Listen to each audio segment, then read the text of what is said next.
time it is. Marvin Devine, Hoover, Axel, and you know how we do.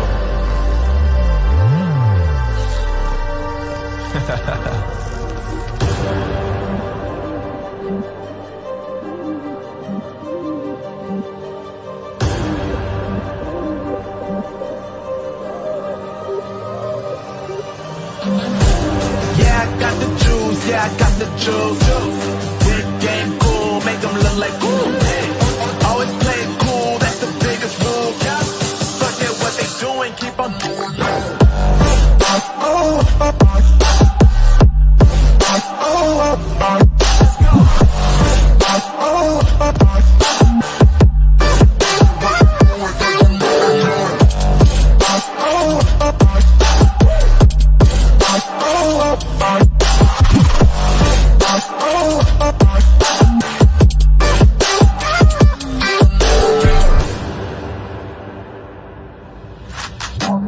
I've been making loot since like 22.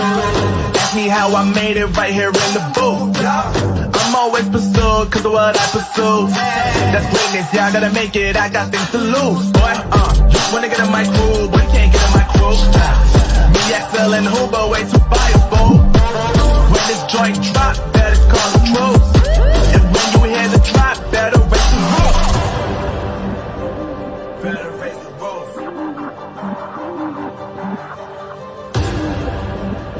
You already know what happens when we link up.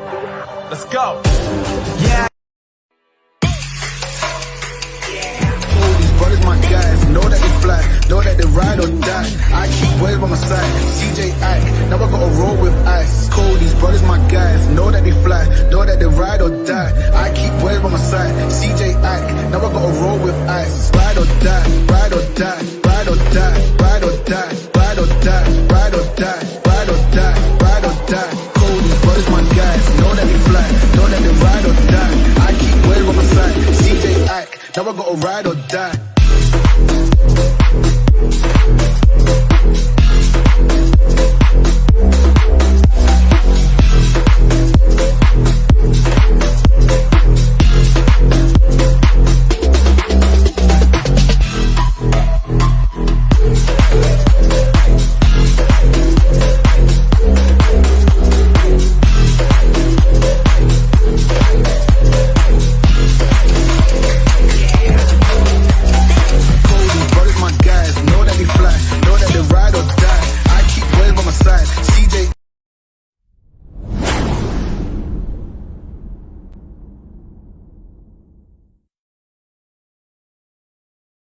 Y'all ready for this?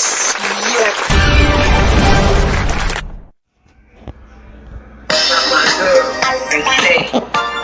This is the Lisa Baxter Show, giving you the 411 and the kidney one. My girl, and say, this is.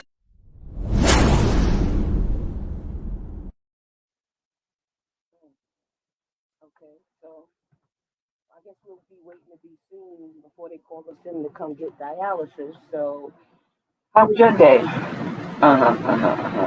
About how was yours then? Okay. So you have a potassium problem. You have a fluid problem. Me, I got a problem with the needles. I don't care what size they put it in. I got a problem with the needles. I hate the needles. I don't like the needles. Sometimes I wish I could just stick them back. You know what I mean? But I'm just sitting here cooling and waiting till they call me, hoping that they don't call their favorites first and leave me out here, knowing my ride is going to come get me before I know it. You know what I mean? And I want to hurry up because I got to hurry because, you know, my friend, my girl, my sister, you know, the one that loved God and everything and like people, she is going to be on. Her show is on. It's on every week on Sunday, 8:00. Yeah. The Lisa Baxter Show, because this is the Lisa Baxter Show, giving you the 411 in the kidney world. Hey guys, how are you doing? Happy Sunday, happy Sunday. I got some tidbits for you before I welcome in my guest. All right. Don't count your moments, but make your moments count. Archbishop Rockford said that today. All right. One of the apprentice programs that we have that's on Rise up East New York. Okay, is okay. If you're interested in the carpentry, the construction, well, we did the carpentry, but the construction, or building, the labor's department, the labor's union number 79, you can call 347-417-5368. All right, or you can go to info at riseupeny.org. Isn't that helpful? Now, suppose you own the store or anything like that. They have something called Healthy Bucks. All right, so you can get a coupon. All right, and suppose you didn't have enough healthy stuff in your store. There are programs that not only make signs for the store so people can buy more healthier things to promote that. They also help you with the signs. They help you even with the food and the fruits that you want to promote. All right, and it's called the Farmers Market. Check this out, ams.usda.gov. All right, so they tell you about all the farmers markets everywhere. Or you can look up nyc.gov and check those out as well. Ain't that something? I ain't mad at you. I know that's right. Who knew these two things still work? Cocoa butter and Vaseline. Helpful. Trust me. You know how we get dry, we get ashy, we get some of everything. And if your feet ain't acting right and they not smoothing up, this is really good for that. Yes, Lord. Yes, it is. I ain't mad at you. And if you got a program or anything like that and you ain't got enough stamps, you can get a stamp to stamp anything so you will be able to promote your business, your idea, or even trying to get a transplant. You'd be surprised if you can post and punch and everybody can see it. All right, check out my DCI bag. Nice, Dollar Centers Incorporated backpack. All right, so I said all of that and did all of that. You say, this lady is crazy. I'm on two wheels doing all of this. How about that? All right, so let me introduce my fantabulous, wonderful, excellent guest. He's such a nice fella. Nice fella. Talented at that. All right, you know, he's an audio engineer with Kent and the Kidney Stories. He also volunteered for the Kidney Solutions. All right, and he not only was on dialysis, but he got a transplant as well, and he has his own show called Two Guys and Six Kidneys. I ain't mad at him. That sounds powerful to me. Let me introduce my wonderful, fantabulous guest, Shando Jason Nunez. Woohoo! Welcome.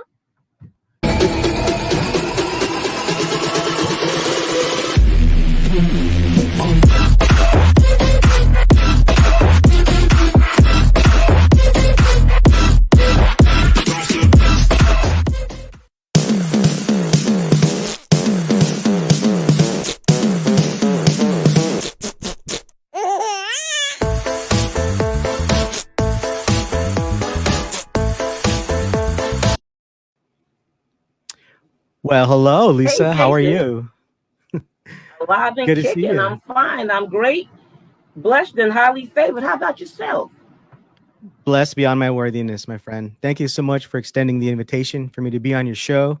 And before we get going, because Steve said the magic words right before we came on air that we could go over, which might happen, knowing us two. Before I forget, I do want to give a special thanks not only to you for extending the invitation to have me on your show, this iconic and institution show on this network, but I also want to give a big thanks to Steve Belcher, the man behind the scenes. He helped myself and my co-host Rich Thames get going with our show, Two Guys, Six Kidneys. Our show was on this network for once it got started. We've kind of moved off it. Everything's good. We're all good. We're all friends. Nothing like that. Rich and I are doing our show there, but on behalf of Rich and of course myself, I do want to thank Steve. So thank you so much, Steve, for all your efforts, all your hard work on helping us get going. So thank you, brother. Love you, man. Thank you so much. Alrighty, Lisa, I'm here. Thank you. That's beautiful. I ain't mad at you. I ain't mad at you. I know the feeling. I've been doing my show what 12 years, but I've been with Steve and this network and Tamika for 2.5 years. And God knows all things. And I'm just so glad we're going to slow it down. The vacation is coming and we're going to be doing other things, working on our body and our health, our mind and stuff like that. You know, that's needed, right? Yes, indeed. Yes, Woo. indeed. Every day. Amen. Amen. Well, let's ride on in. Woo. Let's get it going. Listen. All right. What was the job? We talked about this before, but what was the job you had prior to what you do now? Sure, sure. So yeah, honestly, what I did before I do now is completely different. Uh-huh. God has a wonderful and masterful plan, and it's one that I'm not going to sit here and try and figure out because I know that I'll never be able to. All I know is that God is good. Not only is God good, but He's good all the time. What I did before is what I did before is I actually worked for for one of the largest payroll companies in the world. They process payroll for a lot of different businesses, a lot of different companies, from Fortune 500 companies to small businesses. And I had that job for I'd say about 7 years, if I remember correctly. It feels like a lifetime ago now. And then that's basically when I started to get sick, and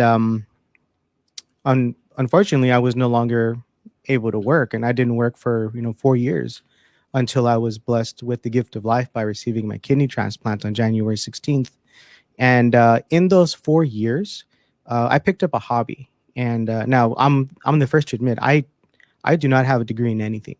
I'm pretty close to having a degree, but I haven't gone back and finished that last step there, which is something that I really should do. But I picked up a hobby in the past four years that I didn't work, and that was learning how to create a podcast and how to audio edit and how to interview people. And so that's basically what I did. Is I created my own podcast. As you can see the title right above me here. It is a faith-based podcast. It's a little bit on a hiatus, but it'll be back soon. So Candy, I see your comment there. So I definitely do owe you and your daughter a phone call. Believe me, I will be calling you. So I picked up some knowledge on how to audio edit and how to interview and how to improve audio quality. So that's essentially how I got involved with Kent Bressler and Kidney Solutions. That's not the primary reason. The primary reason how I got involved with him and with his wonderful organization is I myself. I was on peritoneal dialysis at the time that I met Kent, and I was looking for a donor, and I was baffled as far as to why there was not a line of people at his table just signing up for his services. And I quickly said, sign me up because I need help. I'm looking for a donor. I don't know if I'm doing it right or wrong. I'm just beginning to learn how to do that, but I need some help. And Ken said, wonderful. And from there, a wonderful friendship began. And he came to me and expressed his interest in starting a podcast. I was like, well, you're talking to the right guy, because at that point, I kind of already knew what to do. So I helped him. I helped him get going. And to this day, we are still releasing episodes, which is wonderful, which is just fantastic. So a really long answer to a short question you asked me. No, it's okay. It's okay. I mean, I get a lot of guests that like go to the punch, and I ain't mad about that. But since he's giving us a little bit of time, I'm not going to take too much. I'm looking at the clock over there because I usually, sometimes can go over my time, and I'm just trying to be a good girl, right? Always and forever. But anyway, all right. So you're a man of faith. You're a man with many qualities. It doesn't take a degree all the time for those things, and you did peritoneal dialysis. I would like to talk about your kidney story and your journey and how it started. Sure.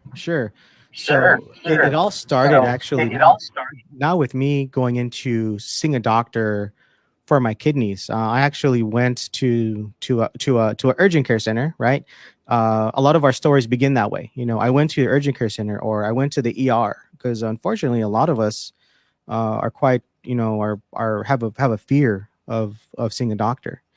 I had a wound on the bottom of my foot that was very serious, and it became infected. I developed a condition called Charcot foot, which is a condition where the bones in your foot collapse.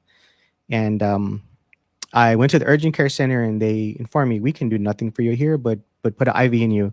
You need more help. So they put me in an ambulance and they sent me to a hospital.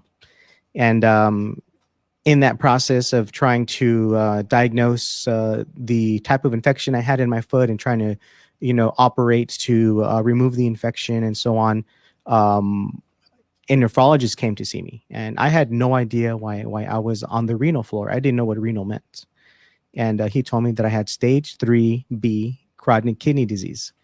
And you know, I knew that I had high blood pressure, and I knew that I was diabetic. You know, top two common reasons how people developed, you know, kidney disease, and those are the main culprits there. So that's essentially how that started, and that began a process of my wife and I, you know, paying closer attention to our diet, what we ate. During that time, I actually lost about 50 pounds. I cut down quite a bit on carbs, and I had, you know, tried to really limit my, you know, sodium intake, phosphorus, potassium, starchy foods. Avoided a lot of that type of food that was contributing to the condition that was overtaking me. And unfortunately, I could not, you know, stay. I could not avoid dialysis. So my doctor had a conversation with me, and I said, it's going to be very close. It's very close for you to start dialysis. And at that point, I had actually refused to start dialysis. I said no. You know, at the time, I believe I was like 37 years old. So I said, I'm 37, I'm married, I have 2 young kids. I'm not going to start dialysis. The word die is in dialysis. That's not me. I'm too young for this. That's what you do right before you die. And so I refused. And I took a trip back home to El Paso, Texas, and I met with a very close family friend of mine. Actually, my wife and my entire family did. And she had gone through peritoneal dialysis, and she received a kidney transplant as well. So she really opened our eyes to what dialysis could be, and to look at it as a bridge to transplant. And honestly, I credit my friend Olga Chavira with really opening my eyes to that, opening my family's eyes to that, and us going that route. And thanks be to God that we had the same experience to where it was a bridge to transplant. Wow. Oh my God. To God be the total glory. Amen. Great things he has totally done. Yes. Wow. That's beautiful. I mean, you know, that the whole family was involved in the meeting and in the decision. A lot of times it's not like that. You know, people do things secretly or sneakily or alone or in fear, but you involved your family. I love that. Yes. For me, so she's a very close family friend, and she grew up across the street from my parents' house, right? And so her parents still live across the street from my parents. So when she found out the situation that I was in, she wanted to, you know, talk to me. And so she came over, and you know, everyone was at my parents' home, right? My brother, my sister, my parents, my wife, my kids, my brother and sister's families. So when everyone was there, we were gonna go into the dining room so that way we could talk, you know, in some semi-privacy. But I made a decision saying, no, this is a family affair. Everyone needs to know about this. So we're all going to be involved in this conversation. One thing, Lisa, I'll be honest with you. One thing about my journey, my kidney journey, whether it's being on dialysis, my kidney transplant, whether it's my amputation, whatever the case is, you know, I've always been transparent, and I really feel that you know that's the best and only way to really approach this. So for anyone who's watching your show and anyone who's watching right now, if there's things you're not sharing with your family, I encourage you to strongly consider sharing, because unless people know what you're going through, they don't know how they can help you. So please consider doing that. Oh yeah, you ain't never lied. I'm not mad at you. That's true. I'm one of those people too. I'm very transparent. I'm very out there because I know somebody can learn from whatever I'm dealing with, fighting with, ducking over, or or what have you, or fighting back. Yep. But God is our battle. And he fights our battles. He's right there. He has a big arm, and no enemy can box with him. So I'm glad that you are able to put it out there. So I am going to ask you about how was it when you was on dialysis? How was it when you had the transplant or leading up to that and dealing with being an amputee? Sure, sure. And those are great questions, Lisa. To be quite honest with you, I was already on dialysis when I had my amputation. So I met with a orthopedic surgeon here in town. One of the best, if not the best. He came very highly recommended by a lot of friends I have in the medical community, and he did a scan of my foot. I forget if it was a CAT scan or a MRI or what thing. My foot was put in a machine and it made a noise, and then my foot came out, and he looked at the results, and he said, "I'll be honest with you, this is the worst case of Charcot foot I've ever seen. But we are gonna go ahead and operate." And he said the plan was to put a metal plate where my bones had collapsed in an attempt to fortify my foot so that way I could support so that way I'd have support when I'd walk. And I asked him, what's the probability of this surgery being successful? He said it's about 40 to 60%. So he said, if this is not successful, then we will have to amputate your foot. So I said, well, you are highly recommended. I'll take your 40 to 60%. I'll take that. And at the church that I attend at my parish, we are blessed to have what's called perpetual adoration. For anyone who does not know what that means, I encourage you to look it up. It is beautiful. It's a beautiful ministry. And so my family and I, we went to our parish's adoration chapel, and in there is the real presence of Jesus Christ. And in my prayer, I said, Heavenly Father, whatever your will is for me, I am okay with. So in me being a simple human being, thinking that I'm in control of things, because in no way am I surrendered and I succumbed to God's will. This was before my amputation. It was before my surgery, and having real fears of going through an amputation, and being a husband and a father. How am I going to be the protector? How am I going to provide? How am I going to be there for my family when they need me? What if we're asleep and there's a fire? How am I going to get out safely without 2 feet? Real thoughts that I had, in the weeks leading up to my surgery.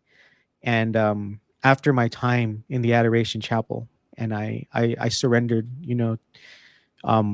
everything was fine. I was at peace. And when the time came for the surgery, I remember waking up from the anesthesia, and I remember the doctor speaking into a recorder.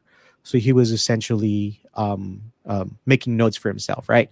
And I was fuzzy from the anesthesia, but I could hear words like couldn't, attempted to, tried, unfortunately. And from those words that I could gather, I concluded that the surgery was unsuccessful, so I would have to have an amputation. So I went back to sleep. And when I woke up and I met with the doctor, that was the news that he delivered to me, that unfortunately we would have to amputate. It would take 2 days for the anesthesia to go through my system. Went back in, had the amputation.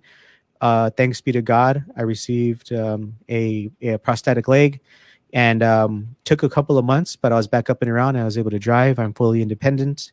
I started dialysis after that. After my amputation, I really thought that it was going to knock me out from being a candidate for kidney transplants. But unfortunately, that's not the case. So anyone who's watching, if you're in this scenario, or if you are an amputee and you find yourself starting dialysis, that's not an automatic knockout for you. I did have to go through the evaluation process again. So the transplant center had to make sure that my circulation was good and that I was healthy enough to survive a transplant. And thanks be to God, I was. And so dialysis in itself is is a grind. But God in His infinite wisdom, He blessed my wife and I with 2 boys. So at this point, they're both preteens into the teenage years. So they were strong enough to help with those heavy boxes for peritoneal dialysis with a solution. So me performing dialysis every night was a family affair. Everyone had a role. Everyone had a small piece in me being plugged into my machine. And it's just it was a tremendous blessing. So my story, it's not my story. It's really my family's story, and to a larger extent, it's the community that I live in story as well. I get long-winded. I'm sorry. Is that's You kind of told why? no, you That's told why it I with said such earlier. I think we're gonna go over. no, but you told it with such ease and such passion and such beauty. I ain't mad at you. Listen, Jesus wasn't only nails didn't only keep him to the cross. Love kept him up there. You know what I mean? And He loves us and cares about us. Many are the affliction of the righteous, but He shall deliver us out of them all. Yes, You know what I indeed. mean? Yes. He will soothe you. He will help you through it. He will help you deal with it, and I'm telling you, master it. So sometimes the things that we go through is not only for us, it's for other people. And this is why we doing these shows, and this is why we tell our testimony, and this is Yes, how and indeed. why we put it out there. I'm jealous that you can read the stream so well, and I can't. I always got to wait till after the show because my reading glasses is over there, and I don't do it both ways. It would take me longer if I start reading everything and answering, or but I love everybody. I honestly do. Definitely. Now, so did you go through any pain during dialysis? I mean, I suffered low blood pressure. I suffered low calcium and stuff like that. I had 2 siblings that did peritoneal. They loved it. They did both in-center peritoneal, home dialysis. They did so many different things. You know what I mean? But I see that you had a passion with it. But did you ever suffer any emergency around the family since you did it in the house, or did anything ever happen where you was ill, or or anything of that nature? Good question, Lisa. Well, thanks be to God, and by the grace of God, I really never had a lot of pain. There's a lot of folks that do talk about drain pain whenever you're draining from the peritoneal dialysis treatment, especially when you're on your cycler. When the cycler is draining the fluid out of you, there's folks that really that talk about drain pain, and I never really had a lot of that. But I will say that I had a very close call with peritonitis, which is a very scary situation. Anyone that's ever had that can tell you it's painful, and it can even lead to you not being able to have peritoneal dialysis as an option anymore. Because what that does is that infection is it'll actually harm the peritoneal membrane in your abdomen, and your only option will be is to go on to hemodialysis. So I did have a very close call with that. I firmly believe, to this day, I don't have confirmation, but everything I was feeling was telling me that's what was happening to me. So, to kind of take a step back here, one of the advantages of being on peritoneal dialysis, as it is with hemo, but it's a little bit, it's a smoother process when you are on peritoneal dialysis, is you can travel. Sure, you need to take your cycler with you, this big printer scanner looking machine with you on the plane or on the road trip, and you need to call the company and have them deliver your supplies to wherever you're going. It does take some coordination, but one of the benefits of being on the other side of PD is that it's really taught me how to be proactive in things, even from planning. Say tomorrow, if I have to be at work at 8:30, I know that I need to plug into my machine 12 hours before, so that way I can prep, I can plug in, I can have my treatment for 9.5 hours, and I have enough time to get ready and get to work.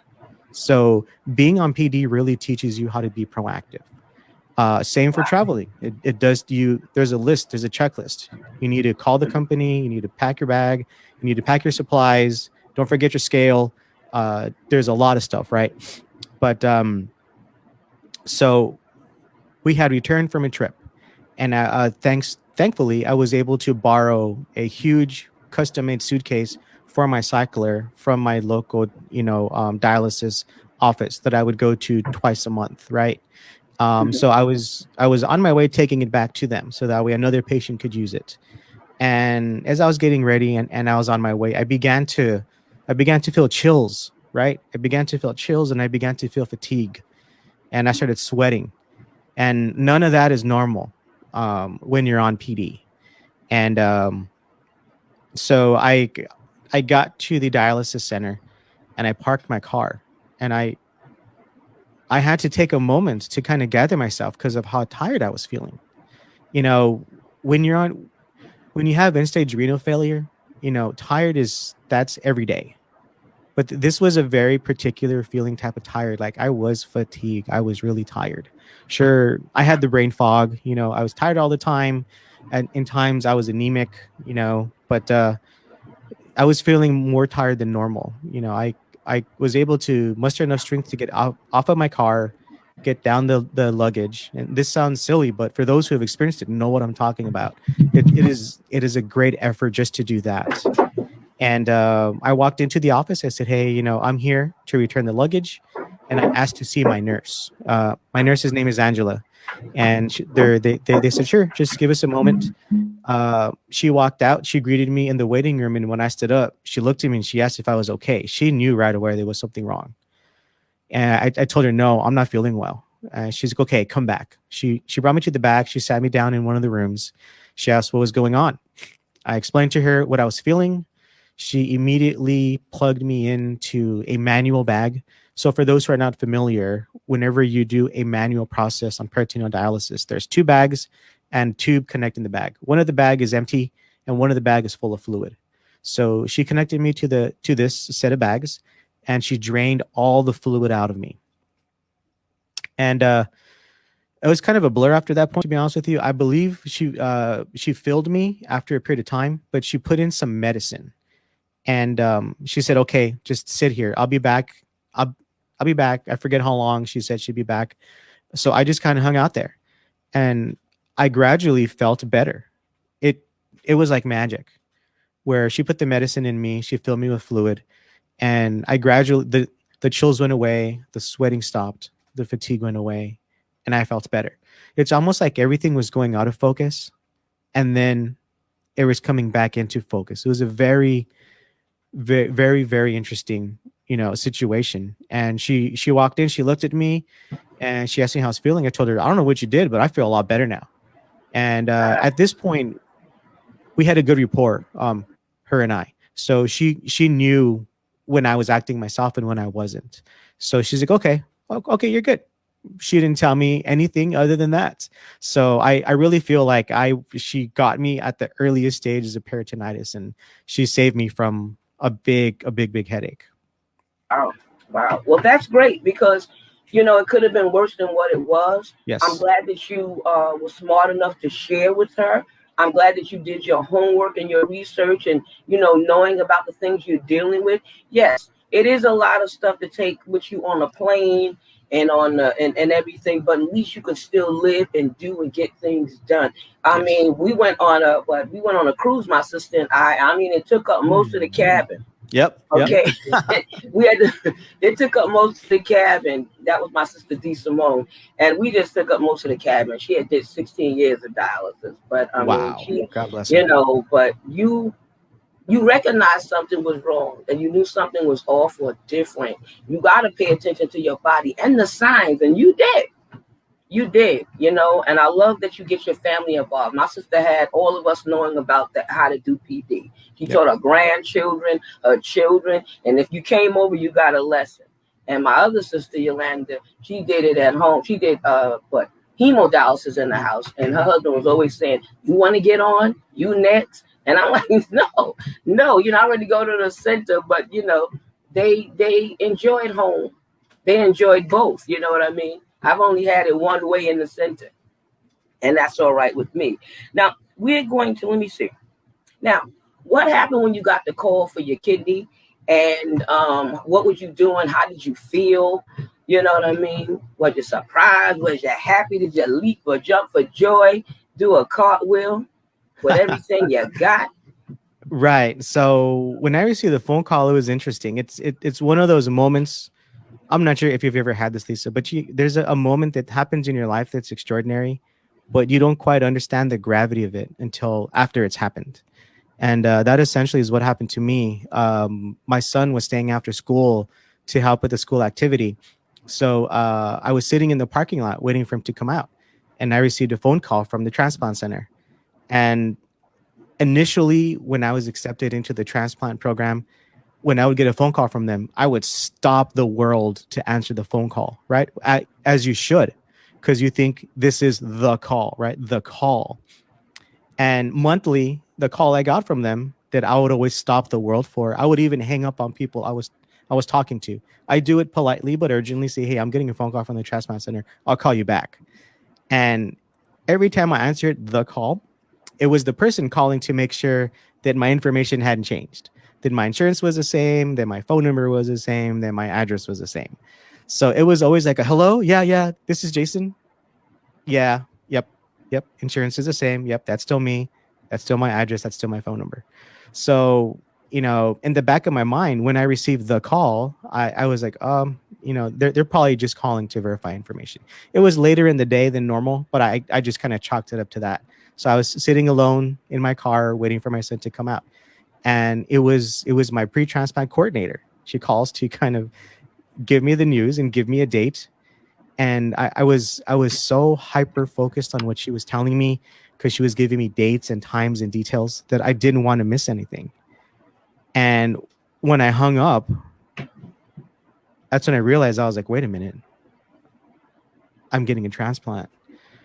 So to me, that was, it was, I had to process that before I could kind of let anything out. So as soon as I got home, I shared with my wife. And so my kidney transplant happened by the way of a paired kidney exchange donation. For anyone who's watching who doesn't know what that is, and you're looking for a donor, I implore you to just simply Google paired kidney exchange donation. Once you read about it, call your transplant program and ask if they participate in it. Because for me, as someone who has O negative transplant, O negative blood, um, I knew that was going to be my best chance at transplant through a paired donation. So that's how my transplant happened. A buddy of mine, a good friend of mine, a brother of brother in Christ, Scott, he had approached me and shared his intention to donate his kidney to me. As he was going through the process, he would update me regularly. And so I saw him later that evening. And I said, hey, Scott, I got this phone call. And he's like, I got a phone call too. And what did they tell you? Well, this is what they told me. I think this is happening. So we kind of shared each other's kind of process. And so that's kind of how we put things together. My transplant itself ended up getting rescheduled 2 times. Logistics, whatever the case is, it just got rescheduled. So, but thanks be to God, January 16, 2020 was the day, probably about a month before COVID really sunk its teeth into the States. So, I was able to have my parents, my family there in the waiting room, my wife, my children, some close friends. A lot of good friends from church came to visit me while I was in the hospital. So I was blessed to where I could have that type of an experience of having people there with me, praying for me while the surgery was happening in the waiting room, and pray with me once I was out and when I was recovering. So truly amazing. Wow. All right. So you got your transplant. You were Yes. happy, and you were dealing with your, with dialysis, and then you got your transplant. And what's the first thing you did when you got the transplant? Because some people, I couldn't wait to have some water. I mean, much water as I wanted to drink, and I wanted some ice cream, but I think I did the ice cream thing later. But I wanted something to drink. Right. And then my stomach couldn't take it all. Well, you and I are very similar in that way, because when I woke up, honestly, from the actual transplant, I didn't think it had started. I thought I woke up, because I was in a room very similar to the pre-op room, but all the lights were off. So I figure, Yeah. I'm still waiting. Same thing. So when I woke up, my wife was there and she says it's done. Everything went great. It's working. And I said, we haven't started yet. Of course, I'm groggy. I'm still feeling the effects. Of course. She says, no, it's done. And once I began to realize it was done and that, thanks be to God, it worked, my first words were, thank you, Jesus. I And know that's right. when I talked, I could feel my throat, how dry it was. Right. And I could feel that discomfort. So I asked for some water, and the nurse said, no, you can't have any water yet. I was like, but my throat's dry. It's really hurting. So I guess I asked a couple of times, so they had some mercy on me. So they gave me some ice chips. But yeah, that was immediately after the surgery, hearing my wife's voice, praising God. Then I wanted some water. So, yep. So yeah, thankfully I got some water, and the words fluid restriction were no longer a part of my life. Thanks be to God for that. So, in that regard, we'll have a sip of water for that. Always got to have some water right by you. So I'm with you. I'm with go. you. Mm-hmm. I'll drink to that. Here you go. Cheers. Cheers. Wow. Okay, we got our transplant. We got the family all up in the mix. We putting that awareness out there. I love all the things that you putting out there. You making everything a teachable moment. Fantabulous. You hear me? Now, this show. Talk about the show and the shows. I love Ken Bressler. He's the man. You know what I mean? I ain't mad at him. I know you out there somewhere, Ken. Mm-hmm. But yeah. So so tell me a little bit about producing that show, or doing the audio for that show, or volunteering for that, the kidney stories and everything, and even the one that you do, because if you have any website or emails, I want you to say it, put it out there. We're a family all around here. We all running the same race. We are. Yeah. As you say, Lisa, sharing is caring. I've seen you comment that many times on different shows and different platforms, and that's true. Sharing is caring. So yeah. So overall, you're right. Kent is the man, and Kent's really become a mentor for me in many, many ways. And him and I have a special friendship. It's one that I treasure. So Kent's podcast is called Kent's Kidney Stories, right? And it's a part of his nonprofit, which is Kidney Solutions. So anyone that's watching who is needing some help, really, I encourage you to go to kidneysolutions.org, because Kidney Solutions does amazing work. We have a page on our website that says recipients. If you click on the recipients page on our website, you'll notice that we've had someone who's needed help from Kidney Solutions, one of our Kidney Solutions family members. We are on a streak of at least one kidney transplant a year for 2021. Someone who Kidney Solutions has helped at least once a month for 2021. Right now, we're batting 1,000. So, Kent does amazing work there. He has some other volunteers. Jonathan Trailer is one of them. Jonathan's amazing. Jonathan's the man. Jonathan. Yes, indeed. So Kent's podcast really, he talks to other, kidney warriors, doctors, people in the industry, and really, it's all involving kidney health and the kidney community. We do special episodes to where Kent actually interviews ambassadors from the American Association of Kidney Patients, and he talks to them about their upcoming kidney transplant anniversary. So those are always special episodes. And right now we have about 75 episodes up. We have over 5,000 downloads. The podcast has been heard across the world, and it's a blessing just to play a part of it, right? Just to be in the same space. And I feel real fortunate that I get to hear these episodes before everyone else, because I'm the one who edits the audio. So I listen to the episode in length, make sure it sounds good. If there's any kind of break, any kind of extended pause, whatever the case is, I basically make it nice and tidy, so that way it sounds good.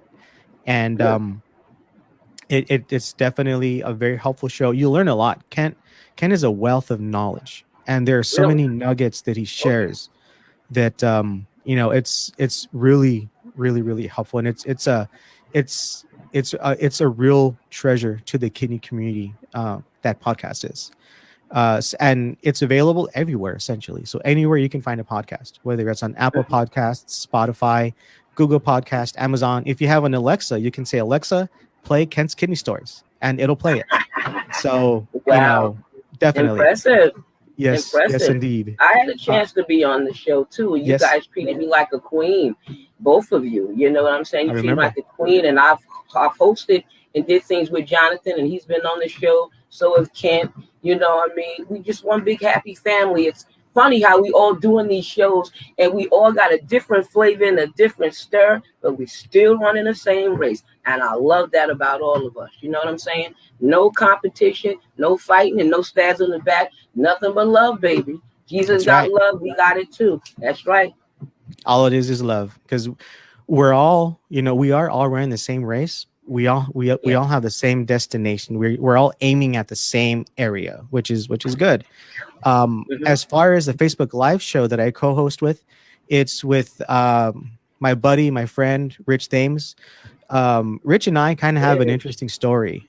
Rich retired from the Air Force, and actually his wife just recently retired from the Air Force, Rosie. So congrats, Rosie, for that. They're Rich is from Ohio, Rosie's from Jamaica. They live in San Antonio, right? So they're married, they have children.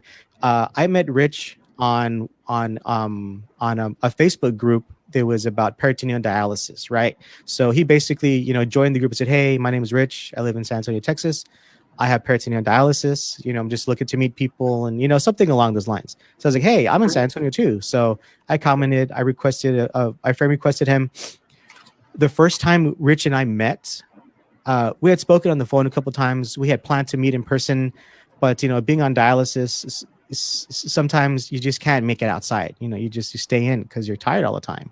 So the first time Rich and I met was at the transplant center clinic after both of our transplants. That was the first time we met in person, which was pretty crazy.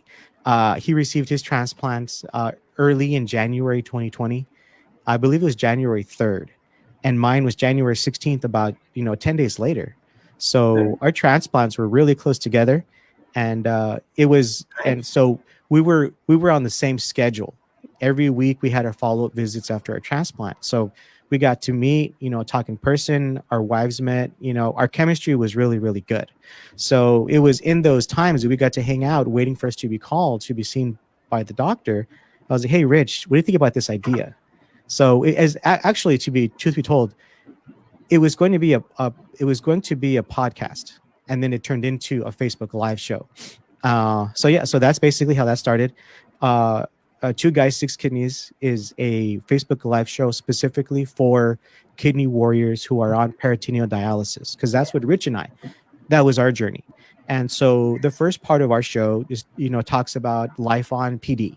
We talk about traveling. We talk about, having a family while you're on PD, being a husband on PD. We've had our wives on, so that way they can give the caregiver's perspective of things. The second half of our show is we like to spotlight a fellow kidney warrior who is in need of a living donor. So we give half of our show to a fellow kidney warrior. We interview them. We give them the platform to share their story, create awareness for them and spread that awareness. So that way, hopefully they can find a donor. And they have a segment that they can share out there on social media that, tells their story even. So that's basically what we do. It's once a month, the last Thursday of every month. If you go to Two Guys, Six Kidneys on Facebook, that's our Facebook page, and that's where the show is actually streamed from right there. So, So you got all of them all of them in the row there. You're right. Yep. Yeah. If you go on the page, they're all there. Truth be told, I probably should devote some more time to kind of, dressing up that page a little bit. Right now it's kind of bare bones, but hopefully Rich and I can, get some time together and kind of make it a little bit more visually friendly, but which is also the plan kind of for the live stream as well. So, but yeah. If you go to Two Guys, Six Kidneys, feel free to go ahead and like that page. And we do have a show the last Thursday of every month. I saw your show and it was really good. I enjoyed it. I always share it when I see it. Yep. Mm-hmm. And wow. Well, is there anything that we have missed before I have you to give you a shout out, and before I have you encourage somebody out there that maybe want to start a show? Maybe they're on peritoneal, going to start peritoneal. What exactly would you say to them? Sure, sure. Well, overall, Lisa, I think you've kind of hit it all. I appreciate it. What I'm gonna say is this. So I've been blessed to be on Uncle Jim's Kidney Stories too with Uncle Jim. See, that's my 7:55 alarm because at 8 o'clock, what happens? I take my medicine. So I have an alarm Yes. that way I don't forget. Right. So Mine's over there. Yeah, my transplant medicine is right there. yeah, exactly. So you and Jim do a great job of preparing for your shows. So as far as my shout outs go, Uncle Jim, I see you commented. Thank you very much for that. Kent, thank you Hey, very Uncle. much. Jonathan Trasler, Jared, you are such a wizard with Hey. pictures. You're such a Mhm. wizard with pictures. I noticed the picture, Jared. I'm just gonna say that. I'm just gonna leave that out there for you, Jared, just to kind of ponder that. I noticed the picture and that difference. But great work, because I kind of had to double take and compare that picture to another picture. I was like, wow, I barely even noticed. So, Jared, wow, what can I say? My parents are watching. Thank you very much, Mom and Dad. You guys are awesome. You guys are amazing. If everyone can say a prayer just for my parents, for my family, just overall, we pray for you all, you know, at Mass. Every time I'm at Mass, I pray for kidney warriors. I pray for those on dialysis. I pray for those looking for a donor. I pray for those who are thinking about donating. And that is the honest truth. Every time at church, I'm at Mass, I do have a specific time in at Mass that is very close to my heart, that I reserve for kidney warriors, and that I pray for kidney patients, for donors, for my donor, for my 3 donors as a part of my exchange. I pray for them by name, and I'm so thankful that I can Yeah. pray for them by name because I have met them.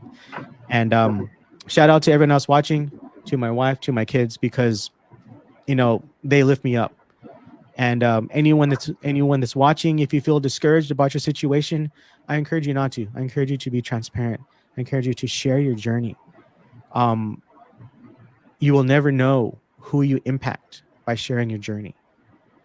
And when you share your journey, people draw hope from that. And we are in this journey so that way we can spread hope as well. Spreading hope, it helps people turn their life around. And it all starts with something small. Someone can say, wow, look at that guy. Look what he's going through. He's missing a foot. He was on dialysis. How is he not depressed? For me, it's by the grace of God. It's by having a loving and supportive wife, 2 amazing children, a supportive and loving extended family, and a loving and supportive community. I'm tremendously blessed.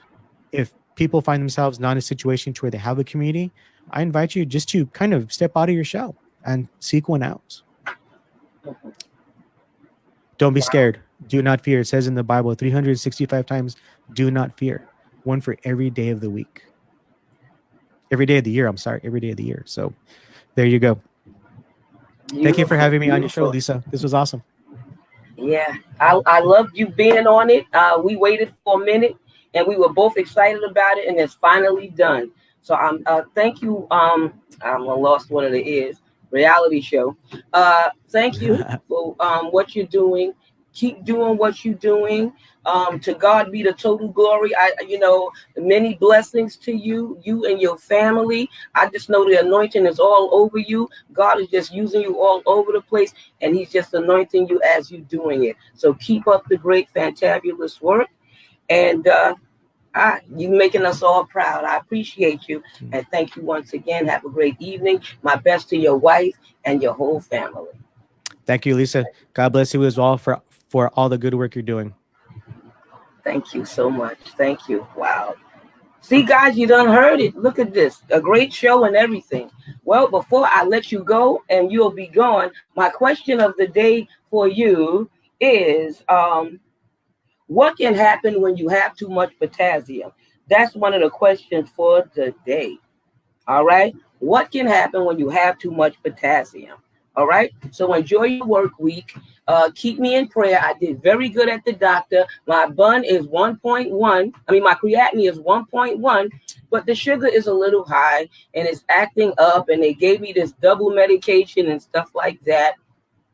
Not happy about that. So I'm changing some things and doing some things and trying to be less stressful. How about that? So thank you for your love, your prayers, your support, and thank you for sharing. You have a great night. V for victory. Take care of your kidneys and they will take care of you. I see you next week. I have a physical therapist that's next week. That's right. Dr. Bears. That's right. So peace. See ya. Bye. Mwah.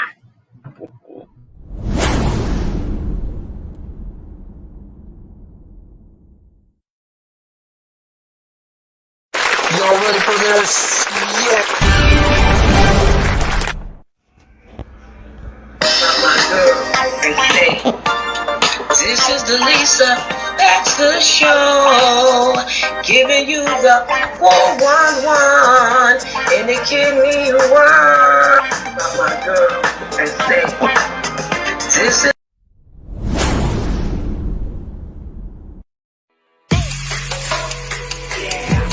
Brothers, my guys, know that they fly, know that they ride or die. I keep waves by my side, CJ Ike, now I gotta roll with ice. Cold, these brothers, my guys, know that they fly, know that they ride or die. I keep waves by my side, CJ Ike, now I gotta roll with ice. Ride or die, ride or die, ride or die, ride or die, ride or die, ride or die.